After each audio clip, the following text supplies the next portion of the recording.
Thanks for coming. You know, what I'm going to do today is I'm going to give you a little background on Awardpool, kind of how we came to start the company. I'm the co-founder. My wife, Brenda, is in the audience as well, a co-founder. I'm the technical co-founder. She's a non-technical co-founder. Our story is an interesting one. Our story is we built a Web3 company that's focused on engagement, but I think the path in which we got here to build this company and discover our kind of product market fit, our opportunity, is a fascinating one. So what I'm going to do is give you a little bit of background on first myself and then sort of where and how we started the company. So when you look at a startup, there's often two groups of founding sort of, I guess, founders for the startup. You have a technical founder and a non-technical founder. I am by far the technical founder. I enjoy building things, complicated things. The more complicated, the better. Oftentimes my team will say, stop building things already. We just need to launch this product. And it's definitely a problem that I suffer from. A little background, I've been doing this for a while. I'm what a geeky kid turns into as an adult. One of my very first projects back in 1990 when I was 12 years old, you can do the math, was for AOL version 1, pre-launch of Windows. I was a beta tester, and that was kind of my introduction to internet technologies. You know, so as long as the internet's been a thing, I've been a thing, I guess. And so early on, I became very fascinated with a lot of the internet technologies as a 90s geeky kid. You know, learning to program before there was the internet was always a tricky thing. A few highlights over the last 30 years. I helped design the very first version of the Napster interface. Yeah, everybody has a Napster story, but when people talk about decentralization, you know, it kind of works, right? I did the graphical interface for V1 of the Napster, Sean Fanning and company. My claim to fame, if you will, that wasn't actually my claim to fame. I don't want to spend too much time on me because no one wants to hear about that, but I was lucky enough in 2003 to coin the phrase infrastructure as a service, which is, my kids tell me, the geekiest thing you'd ever want to be known for. That became more broadly known as cloud computing, and I helped launch Amazon's EC2 service, Elastic Compute Cloud, in 2006. So built up that company and sold it to EMC in 2015. As an entrepreneur, you know, there's two things that have happened over the years, you know, and things that I've learned. If you try enough, eventually your ideas will either do one of two things. They'll either succeed or they'll fail. That's essentially what I've learned. Everything else is just dumb luck. So the key is just keeping on and keeping trying for me. And so I bounced back and forth between sort of corporate life and startup life as again, entrepreneur and a guy that just like to build things and create pretty pictures. So NFTs for me represents the culmination of two of my passions in life. One, I've always loved to sort of design things, paint things, create pretty pictures, whether it was the Napster interface, which the first version I think was beautiful for the time, which came out of my work as doing Winamp skins in the 90s. But anyway, the NFT culminated in this idea that I could actually combine both programmatic aspects, metadata, and information in a way that was not just a sort of number on a page, but something that was more visual and tactile.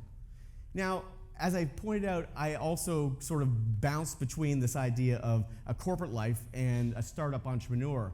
And before starting this company, I was briefly CTO at Microsoft's Cloud and AI division in Washington. If anyone's in from Microsoft in the crowd, nothing against it, wasn't a good fit for me.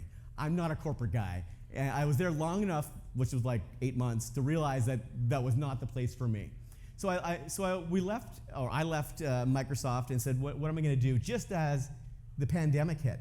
So I'm home with my wife and kids. Everyone's locked down, and basically I'm trying to figure out what's next in the chapter of Roove. And one of the things that we quickly saw, the kids are home, it's like, I'm not going to teach these kids like, you know, health and social sciences or whatever they're supposed to learn in school. I'm going to teach them what I know.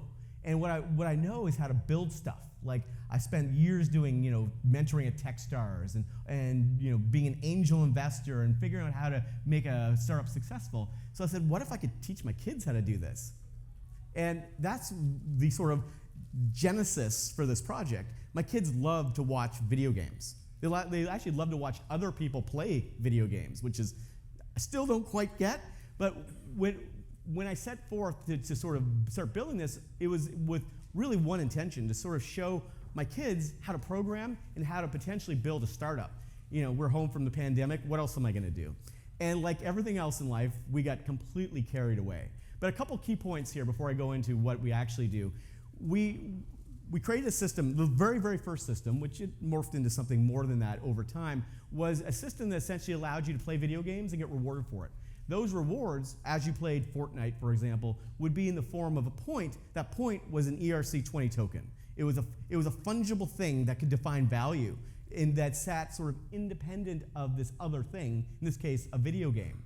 Turns out that was interesting as a sort of proof of concept, but that actually opened up a much broader opportunity and sort of interest level in what you could do in both defining value, the transfer of that value, and ultimately building sort of a community and engaging that community. And that's kind of where Awardpool, I hit the wrong button, came from. So when the first version, again, was this idea that you could engage a community through this use of cryptocurrencies, fungible tokens, and that fungible token can then be redeemed for non-fungible things that represented ownership. It represent access. It could represent privilege. It could represent just about anything you wanted to, other than just a bunch of zeros in a wallet or ones in a wallet. And that was one of the fundamental problems with a lot of the early sort of tooling you'd see in these engagement systems. You know, one, they didn't really take the idea of value being created beyond the brand. It was a one-sided sort of approach that said, do something for me, like my tweet, do something, and go to my booth at a conference. But there was no sort of quid pro quo. There was no, I'm getting something, you're getting something sort of balance. And I think that one of the things we quickly realized is in this type of technology, there is this opportunity to sort of bridge the divide between a brand and what the brand wants from you, and you as a consumer or a fan or what have you, and saying that I should get something too. Oh, I'm going slow here. So some of the major challenges here are, in terms of the opportunities to again bridge that divide. And Awardpool essentially created a platform that allowed us to engage various types of Web3 brands and other traditional brands as a mechanism to define that value proposition between both sides. So over the last year, we launched almost exactly a year ago. We've been able to sort of organically grow 250,000 users through the use of, again, this idea that action has value. And those actions could be things like games. It could be actions like move to earn with integrations like Fitbit. It could be any number of different actions that exist both in the physical as well as the sort of metaverse or digital landscape. And we can measure those things in terms of events and actions and then reward them for it.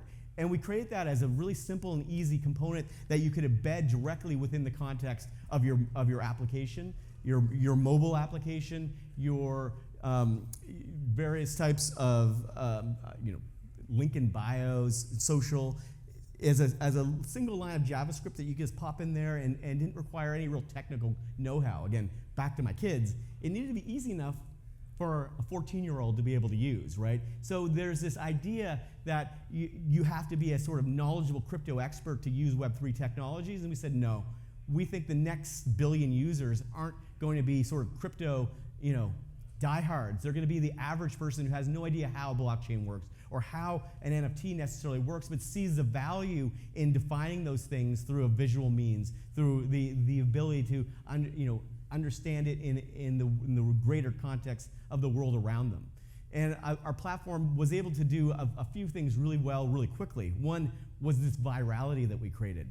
So of those 250,000 users we were able to get over the last year, almost entirely was based on people inviting their friends. So on average, we see that our users invite 3 to 4 of their friends because they're incentivized to do it, and more importantly, they actually want to help. And now they've got a roadmap to say, how can I work with an influencer, a soccer club, a Web3 game, and other brands, and then, more importantly, get rewarded for those activities. And what we've developed, in the most simple terms, I think, is a platform that creates this kind of virality, or sort of viral hack, if you will, that sort of plays to the key sort of psychology of people and giving them something they want and getting rewarded for it. So a couple key takeaways here. We provide everything you need to, one, engage your community, reward the community, and ultimately, if you're a business, monetize your communities.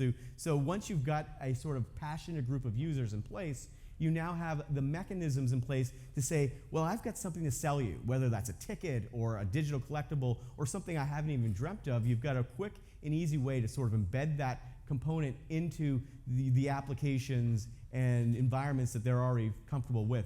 Again, things like Instagram is a link in bio and so on. And it's quick, simple, and fast. So just much like my presentation, we're intending to sort of bring this technology to the next sort of billion users. We're 250,000 users into those billion users, but we got a little way to go. But we have all the mechanisms you want in terms of the components required to make that happen as a sort of seamless process. So some of our users, ranging from like an insurance company that says, how do I incentivize my users to jog more? Well, that could be a matter of every time you jog 10 kilometers, or miles, I guess we're in Florida here, you can get some points, right? And that is again, another way to sort of see the value. And for them, they see that as a way to, again, encourage a healthy behavior in a measurable way. And it could be other ways, like for my podcast. I've got a podcast. I've been able to bootstrap about 300,000 listeners.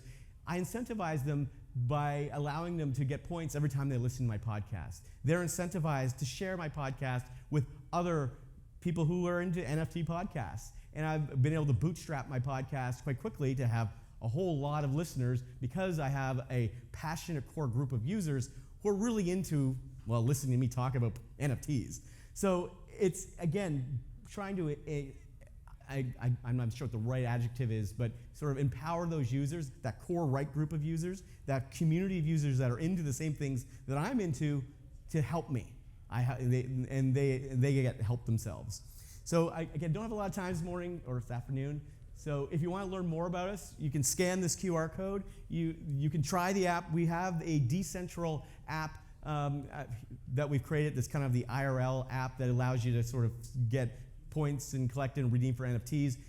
We will be launching a free version of our platform here in the next month or two, whenever we get the final beta testing done, which will allow anyone to try the app and use it for free. Right now, we're in what I call a concierge mode, where we work with a select group of companies. We've launched about 55 projects at this point. And last thing, before I get pulled off the stage, we just launched a CardFi protocol, which is a layer 3 protocol that allows you to associate verifiable assets with any NFT. It's launched on the Binance, Ethereum, Celo, and Polygon blockchains. It essentially allows you to create and define an NFT. You can import your favorite Bored Ape or whatever NFT. You can deposit a group of ERC20 tokens, and whomever holds that particular token has the rights to redeem the value of that token. And by the way, it also integrates directly with Google Wallet and Apple Pay, so you can put your NFT on your wallet, scan it across your favorite tap to pay, and redeem or deposit tokens directly to your favorite NFT. Check it out, cardfi.co. It's also going to be open source. I'll put it on GitHub, and hopefully some of you guys are into my ideas and track me down. I'll be around. All right, thanks.